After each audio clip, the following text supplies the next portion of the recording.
하루 20분 성경 읽기 유진 피터슨의 메시지 성경.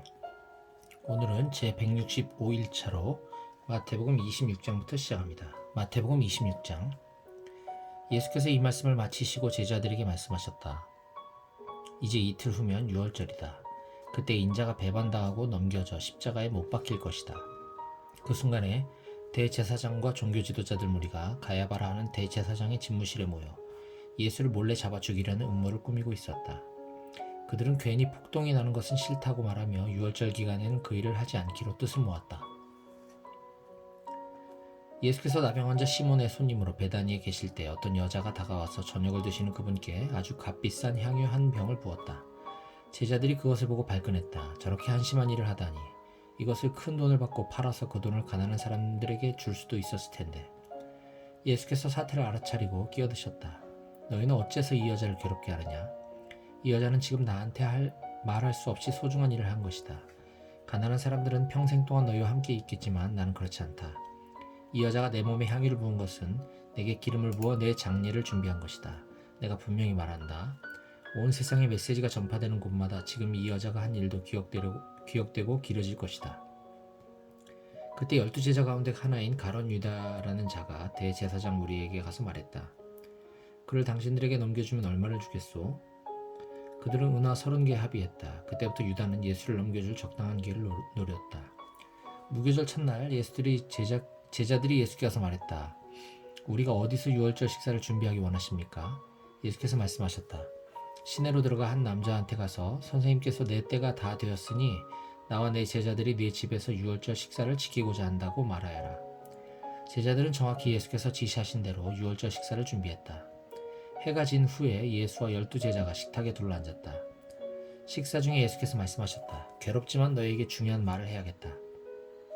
너희 가운데 한 사람이 음모를 꾸미는 세력에게 나를 넘겨줄 것이다. 그들이 소스라치게 놀라서 한 사람씩 돌아가며 묻기 시작했다. 저는 아니지요, 주님? 예수께서 대답하셨다. 나를 넘겨줄 사람은 날마다 나와 함께 먹는 사람이고 식탁에서 내게 음식을 건네주는 사람이다.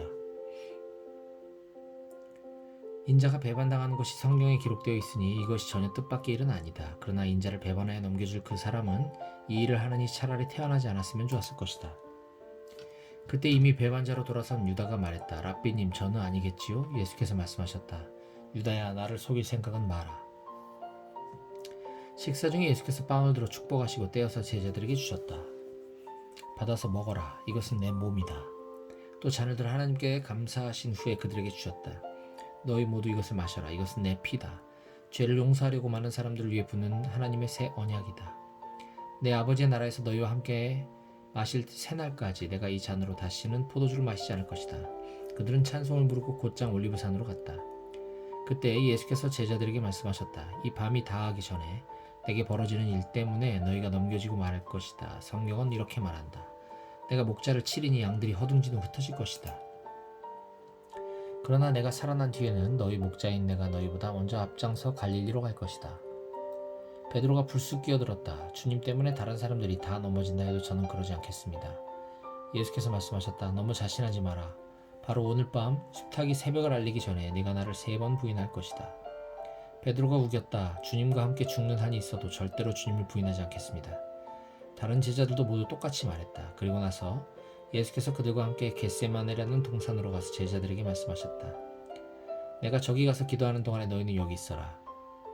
베드로와 세베대의 2 아들을 데리고 가시면서 예수께서는 심히 괴로워 슬픔에 잠겼다. 예수께서 말씀하셨다. 이 슬픔이 내 생명을 꺾어버리는구나.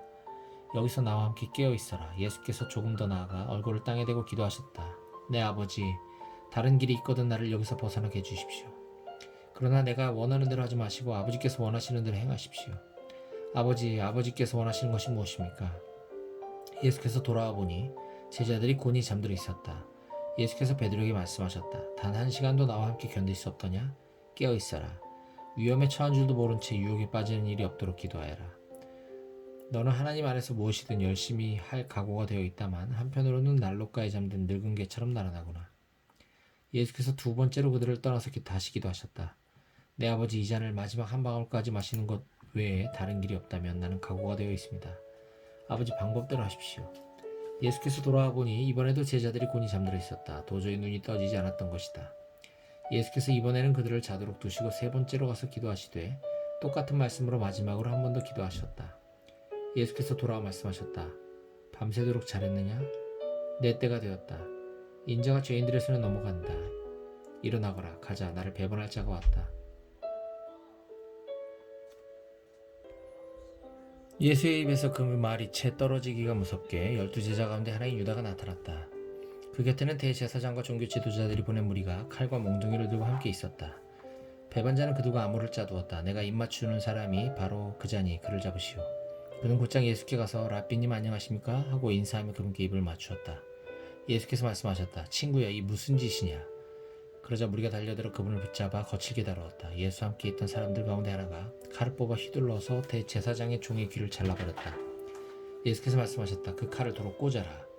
칼을 쓰는 자는 다 칼로 망하는 법이다. 내가 당장이라도 내 아버지께 청하여서 전투태세를 갖춘 천사 12중대를 여기로 오게 할 수 있다는 것을 너희는 모르느냐? 하지만 내가 그렇게 하면 이런 일이 일어나야 한다고 한 성경 말씀이 어떻게 이루어지겠느냐? 그런 다음 예수께서 무리에게 말씀하셨다. 내가 위험한 범죄자라도 되는 것처럼 칼과 몽둥이로 나를 잡으러 오다니 이게 무슨 짓이냐? 내가 날마다 성전에 앉아서 가르쳤지만 너희는 내게 손 하나 대지 않았다. 너희가 이렇게 한 것은 예언자의 글을 확증하고 성취하기 위해서다. 그때 제자들이 모두 황급히 달아났다. 예수를 잡은 무리가 그분을 대제사장 가야바 앞으로 끌고 왔다. 거기서 종교학자와 지도자들이 모여 있었다. 그들이 대제사장의 안뜰에 이를 때까지 베드로는 안전한 거리를 두고 뒤따라갔다. 그는 하인들 틈에 슬며시 섞여서 일이 어떻게 되는지 지켜보았다. 대제사장들은 예수께 사형을 선고하기 위해 유대 의회와 공모해 그분을 고발할 제목을 꾸며내려고 했다.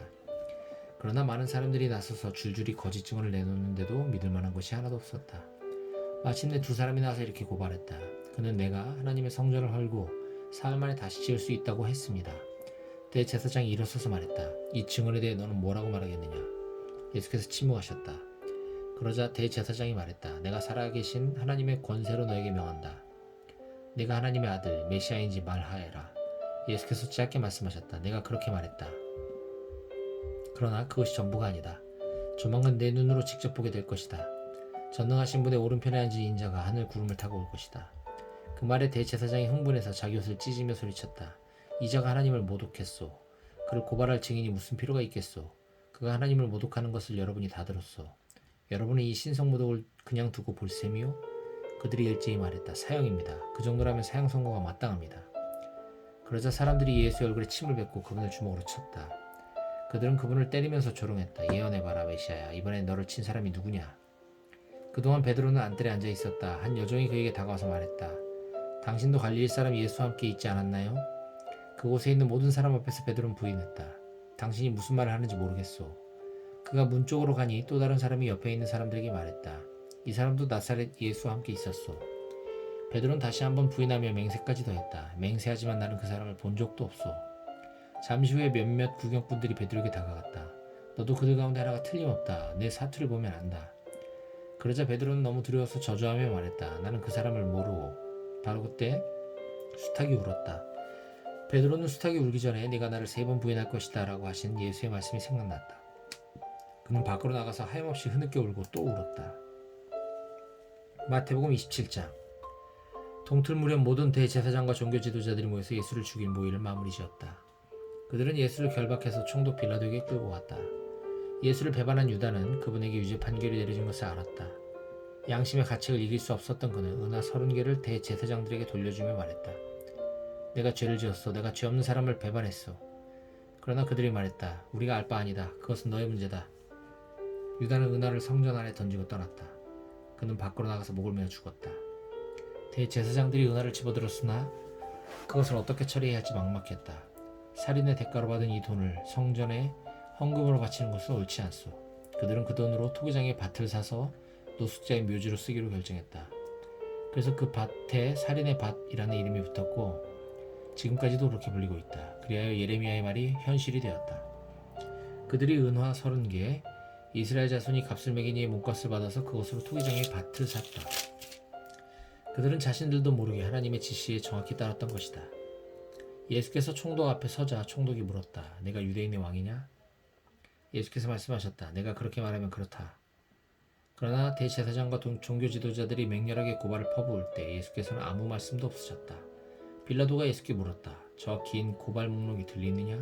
뭐라고 말해야 하지 않겠느냐?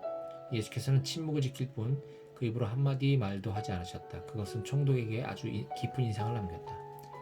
명절 중에는 무리가 지명하는 죄수 하나를 총독이 사면해주는 오랜 관례가 있었다. 때마침 예수 바라바라는 악명 높은 죄수가 감옥에 수감되어 있었다. 빌라도가 무리 앞에서 말했다. 여러분은 내가 어떤 죄수를 놓아주기를 원하오? 예수 바라바요? 아니면 그리스도라 하는 예수요? 빌라도는 그들이 이 예수를 자기에게 넘긴 것이 순전히 악의에서 비롯된 일임을 알고 있었다. 재판이 아직 진행 중일 때 빌라도의 아내가 말을 전해왔다. 이 고귀한 사람을 재판하는 일에 상관하지 마세요. 내가 그 사람 꿈으로 밤새 뒤숭숭했습니다. 한편 대제사장과 종교 지도자들은 무리를 부추겨 바라바의 사면과 예수의 처형을 요구하도록 했다. 총독이 물었다. 여러분은 내가 두 사람 가운데서 누구를 놓아주기를 원하오? 그들이 말했다. 바라바요. 그럼 그리스도라 하는 예수는 내가 어떻게 하면 되겠소? 그들이 일제히 소리쳤다. 십자가에 못 박으시오. 그가 따졌다. 무슨 제목 때문이요? 그러나 그들은 더 크게 소리쳤다. 십자가에 못 박으시오. 빌라도는 아무 성과도 없이 자칫 폭동이 나려는 것을 보고 대에 물을 가져다가 무리가 다 보는 앞에서 손을 씻으며 말했다. 나는 이 사람의 죽음에 대한 책임에서 손을 떼겠소. 지금부터는 여러분 소관이요. 여러분이 재판관이고 배심원이요. 무리가 대답했다. 우리가 책임지겠소. 우리 자손들이 책임지겠소. 빌라도는 바라바를 사면해 주었다. 그러나 예수는 채찍질한 뒤에 십자가에 못 박도록 넘겨주었다. 총독 수하의 병사들이 예수를 총독 관저로 데리고 들어가서 부대 전체를 모아놓고 히히덕거렸다. 그들은 예수의 옷을 벗기고 빨간색 긴 겉옷을 입혔다. 그리고 가시나무로 엮은 왕관을 그분 머리에 씌웠다. 그들은 그분의 권위를 인정한답시고 오른손에 홀처럼 막대기를 쥐어주었다. 그러고는 그분 앞에 무릎을 꿇고서 예를 갖추는 신용을 하며 조롱을 했다. 유대인의 왕 만세. 그들이 말했다. 만세. 또 그들은 예수께 침을 뱉고 막대기로 그분의 머리를 때렸다. 실컷 즐기고 나서 그들은 겉옷을 벗기고 다시 그분의 옷을 입혔다. 그런 다음 십자가에 못 박으려고 끌고 나갔다. 가는 길에 그들은 시몬이라는 구레네 사람을 만나 그에게 예수의 십자가를 지게 했다. 해골 언덕이라 하는 골고다에 이르자 그들은 포도주와 몰약을 섞어서 만든 가벼운 진통제를 예수께 주었다. 그러나 예수께서 맛보시고는 마시려 하지 않으셨다. 병사들은 예수를 십자가에 못 박고서 그분이 죽기를 기다리는 동안 그분의 옷가지를 나눠 가지려고 주사위를 던지며 시간을 보냈다. 그분의 머리 위에는 이 사람은 유대인의 왕 예수다라고 쓴 팻말이 붙어 있었다. 예수와 함께 죄수 두 사람도 십자가에 달렸는데 하나는 그분 오른쪽에 다른 하나는 왼쪽에 달렸다. 길 가던 사람들은 슬픈 척 고개를 저으며 예수를 조롱했다. 성전을 헐고 사흘 만에 다시 짓겠다고 으스대던 네가 아니냐? 그러니 실력을 보여봐라. 내 자신을 구원해보라고. 내가 정말 하나님의 아들이면 그 십자가에서 내려와봐라. 바로 그 자리에서 대제사장들도 종교학자와 지도자와 나머지 사람들과 어울려 신나게 그분을 비웃었다. 그가 다른 사람은 구원하더니 자기는 구원하지 못하는군. 이스라엘의 왕이라고? 그럼 그 십자가에서 내려와 보시지. 그러면 우리가 다 믿을 텐데. 하나님을 철석같이 믿더니만 어디 하나님이 이제 자기의 아들을 구해주시나 보자. 그야 하나님이 원하셔야 되겠지만 이자는 자칭 하나님의 아들이 아니었나? 예수와 함께 십자가에 못 박힌 두 죄수까지도 조롱에 가세했다. 정오부터 3시까지 온 땅이 어두워졌다. 오후 중반쯤에 예수께서 깊은 데서부터 신음하면서 큰 소리로 부르짖으셨다. 엘리 엘리 라마 사박다니. 이 말은 나의 하나님 어찌하여 나를 버리셨습니까? 라는 뜻이다. 곁에서 그 말을 들은 몇몇 사람들이 이 사람이 엘리야를 부른다 하고 말했다. 그 가운데 한 사람이 달려가서 손뭉치를 신 포도주에 적셔서 장대에 달아올려 그분께 마시겠다. 다른 사람들은 그렇게 서두를 것 없다. 엘리야가 와서 그를 구해주나 보자 하고 놀려댔다. 그러나 예수께서 다시 한번 크게 소리 지르시고 숨을 거두셨다. 그 순간 성전의 휘장이 위에서부터 아래까지 둘로 찢어졌다. 지진이 일어나서 바위들이 갈라져 산산조각 났다. 그뿐 아니라 무덤들이 열리면서 무덤 속에 자고 있던 많은 믿는 이들의 몸이 살아났다. 예수께서 부활하신 후에 그들은 무덤을 떠나 거룩한 도성에 들어가서 많은 사람들에게 나타내 보였다. 경비대장과 그와 함께 있던 사람들은 지진과 그 밖에 일어난 일을 보고는 몹시 두려웠다. 그들은 말했다. 이 사람은 하나님의 아들이 틀림없다. 또한 많은 여자들이 멀리서 지켜보고 있었는데 그들은 예수를 섬기려고 갈릴리에서부터 그분을 따라온 사람들이었다. 그들 가운데는 막달라 마리아, 야고보와 요셉의 어머니 마리아, 세베대의 두 아들의 어머니도 있었다. 그날 오후 늦게 예수의 제자인 아리마대 출신의 한 부자가 왔다. 그의 이름은 요셉이었다. 그는 빌라도에게 가서 예수의 시신을 거두게 해달라고 청했다. 빌라도는 그의 청을 들어주었다. 요셉은 시신을 가져다가 깨끗한 세마포에 싸서 최근에 바위를 깎아서 만든 자신의 새 무덤에 모셔두고 큰 돌을 굴려 입구를 막고 나서 그곳을 떠났다. 그러나 막달라 마리아와 다른 마리아는 남아서 무덤이 잘 보이는 곳에 앉아 있었다. 해가 진 후에 대제사장과 바리새인들이 빌라도에게 면회를 청했다. 그들은 말했다. 총독님, 저 거짓말쟁이가 살아있을 적에 내가 사흘 후에 다시 살아날 것이다 하던 말이 이제야 생각났습니다. 사흘째 되는 날까지 무덤을 봉인해야 되겠습니다. 그의 제자들이 와서 시체를 훔쳐가서는 그가 죽은 자들 가운데서 살아났다고 하면서 떠들고 다닐 가능성이 높습니다. 그렇게 되면 우리의 처지가 전보다 더 곤란해집니다. 나중 속임수가 처음 속임수보다 더 큰 해를 끼칠 수 있습니다. 빌라도가 그들에게 말했다. 당신들에게 경비대가 있을 것 아니요? 가서 힘껏 지키도록 하시오.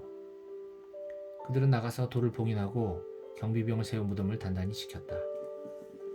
마태복음 28장. 안식일이 지나고 새로운 한 주의 먼동이 틀 무렵 막달라 마리아와 다른 마리아가 무덤을 지키려고 갔다. 그때 갑자기 발밑에서 땅이 흔들리고 진동하더니 하나님의 천사가 하늘에서 내려와 그들이 서 있는 곳으로 왔다. 천사가 돌을 굴려내고 그 위에 앉았다. 그에게서 번개 같은 빛이 번쩍이었고 그의 옷은 눈처럼 하얗게 빛났다. 무덤을 지키던 경비병들은 너무 두려웠다. 어찌나 무서웠던지 꿈쩍도 하지 못했다. 천사가 여자들에게 말했다. 조금 더 두려워할 것 없다. 너희가 십자가에 못 박힌 예수를 찾는 줄을 내가 안다. 그분은 여기 계시지 않는다. 그분은 말씀하신 대로 다시 살아나셨다. 와서 그분을 모셔두었던 곳을 보아라. 자, 어서 가서 제자들에게 말하여라. 그분께서 죽은 자들 가운데서 살아나셨다. 그분께서 너희보다 먼저 갈릴리로 가실 것이다. 너희는 거기서 그분을 뵐 것이다 하고 말하여라. 이것이 내가 전하는 소식이다. 여자들은 크게 놀라고 기쁨에 겨워 한시도 지체하지 않고 무덤을 떠났다. 그들은 제자들에게 전하려고 달려갔다. 그때 예수께서 그들을 만나셔서 그들을 멈추어 세우고 말씀하셨다. 잘 있었느냐?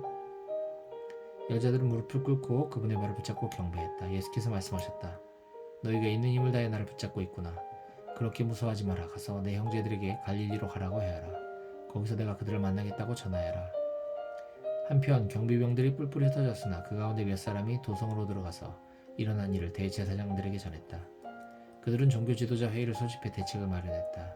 그들은 거액의 돈을 병사들에게 주면서 밤에 그의 제자들이 와서 우리가 잠든 사이에 시체를 훔쳐갔다고 말하도록 매수했다. 그러고는 너희가 근무 중에 잤다는 말이 혹시 총독에게 들어가더라도 우리가 문책을 면하게 해주겠다 며 그들을 안심시켰다. 병사들은 뇌물을 받고서 그들이 시킨 대로 했다. 유대 최고회의에서 날조에 낸 그 이야기가 지금까지도 나돌고 있다. 한편 갈릴리로 떠난 11제자는 예수께서 다시 만날 장소로 정해주신 산으로 향했다. 예수를 뵙는 순간에 그들은 그분께 경배했다. 그러나 경배하기를 망설이며 그분께 자신의 인생을 완전히 걸어야 할지 확신하지 못하는 사람들도 있었다. 이에 아랑곳하지 않고 예수께서 곧바로 이렇게 지시하셨다. 하나님께서 내게 주신 권세와 명령으로 너에게 이 일을 맡긴다. 너희는 세상으로 두루 나가서 만나는 모든 사람마다 이 생명의 길로 훈련시키고 아버지와 아들과 성령의 이름으로 그들에게 세례를 주어 표를 삼아라. 그리고 내가 너에게 명령한 모든 것을 삶으로 살아가도록 가르쳐라. 너희가 이 일을 하는 동안에 이 시대가 끝날 때까지 날마다 하루도 빠짐없이 내가 너희와 함께 있을 것이다.